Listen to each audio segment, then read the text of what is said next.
तालीम के हवाले से अगर बात की जाए तो चाइना इस मामले में सबसे आगे है, क्योंकि वहाँ पर चाइनीज़ जो गवर्नमेंट है वो किसी भी इदारे को ये अलाव ही नहीं करती कि वो अपना एक स्कूल खोले। यानी कि चाइना में प्राइवेट स्कूल आपको कहीं भी नहीं दिखेगा, क्योंकि चाइना की जो गवर्नमेंट है उनका कहना है कि छोटे बच्चे जो हैं वो हमारे आने वाली नस्ल जो है, क्योंकि आज का बच्चा कल का लीडर है, उनका ये सोच है, वो ये मानते हैं, इसलिए वो अपने बच्चों की बुनियाद पर स्कूल सिस्टम से लेकर वो उन पर काफ़ी ज़्यादा फोकस और तवज्जो देते हैं।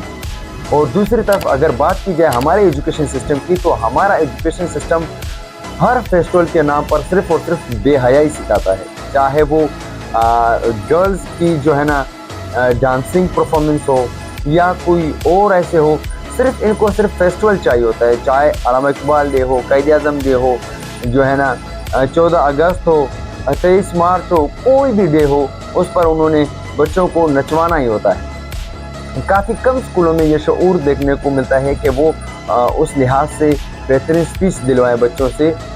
उसके बरअक्स डांस, नाच गाना, इसमें ज़्यादातर हमारे स्कूल मशगूल हो चुके हैं। अब इसका फिर बच्चों पर असर क्या पड़ता है कि छोटे छोटे ज़हन होते हैं बच्चों के, उनके छोटे ज़हन पर ये बात इस तरह असर करती है कि ये फिर बड़े होकर या टिकटॉकर बनते हैं या फैमिली ब्लॉगर बनते हैं। फिर इनमें कोई भी डॉक्टर अब्दुल कदीर पैदा नहीं होगा, फिर इनमें कोई भी और ऐसी बड़ी शख्सियत पैदा नहीं होगी। चाइना में आपको कहीं भी प्राइवेट स्कूल नहीं दिखेगा। चाइनीज़ गवर्नमेंट का कहना है कि हम जिस तरह से अपने बच्चों को ट्रीट कर सकते हैं गवर्नमेंट के लिहाज से, जो गवर्नमेंट के स्कूल में जो फैसिलिटीज़ होती हैं वो कोई प्राइवेट जो स्कूल का इदारा होगा वो दे ही नहीं पाएगा। इस वजह से तो चाइना की जो है ना तरक्की का राज सारा तालीम में है, क्योंकि चाइना ने तालीम को समझ लिया है। उन्होंने इस हर मसले का हल तालीम से हल किया है। छोटे छोटे बच्चों को सुबह जब वो स्कूल आते हैं तो हफ्ते में एक नहीं 2 बार या 1 बार वो अपने छोटे छोटे बच्चों को बाज़ार लेकर जाते हैं, जो कि उस स्कूल के नज़दीकी जो शहर होता है उस शहर में लेकर जाते हैं। वहाँ उन बच्चों से सफाई कराई जाती है, वो भी असातिज़ा की एक बेहतरीन टीम के साथ, ताकि बच्चों को सिखाया जा सके कि ज़िंदगी आप लोगों ने गुजारनी किस तरह है।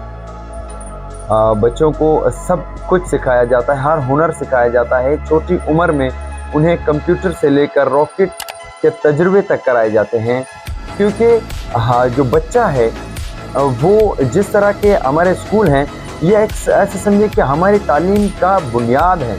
जिस इमारत की बुनियाद पुख्ता ना होगी, जिस इमारत की बुनियाद अच्छी ना होगी, तो वो इमारत कभी भी ज़्यादा देर तक नहीं टिक पाएगी। चाइना ने इस राज को समझ लिया है, तो उन्होंने सबसे ज़्यादा फोकस अपने स्कूलिंग सिस्टम पर किया हुआ है, ताकि वो अपने बुनियाद को मजबूत कर सकें।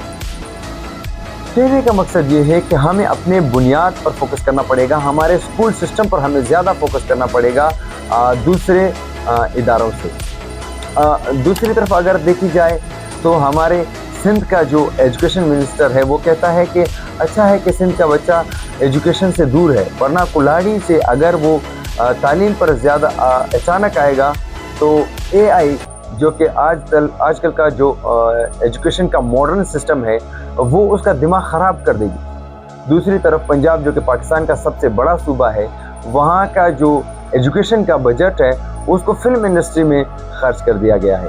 ये अपने आप में ही एक अफसोस का मकाम है। वाकई में भी हमारे सोच पर हमें शर्म आनी चाहिए। आजकल दुनिया का तरक्की का मुकम्मल राज, दुनिया की तरक्की का राज सिर्फ़ और सिर्फ तालीम में है।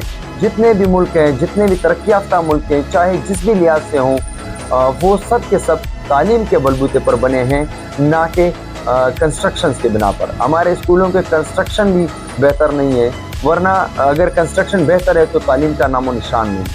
सरकारी स्कूलों में हमारा तालीम काफ़ी नाकिस है। तालीमी इदारे जो हैं हमारे गवर्नमेंट के, वो कभी भी हमारे गवर्नमेंट के जो तालीमी इदारे हैं वो काफ़ी खस्ता हाल हैं, चाहे वो एजुकेशन के सिस्टम से हो या फिर बिल्डिंग के सिस्टम से। तो हमें ज़्यादा से ज़्यादा फोकस अपने स्कूलिंग सिस्टम पर करनी होगी, एजुकेशन पर करनी होगी, पढ़ाई को ज़्यादा फोकस देना होगा,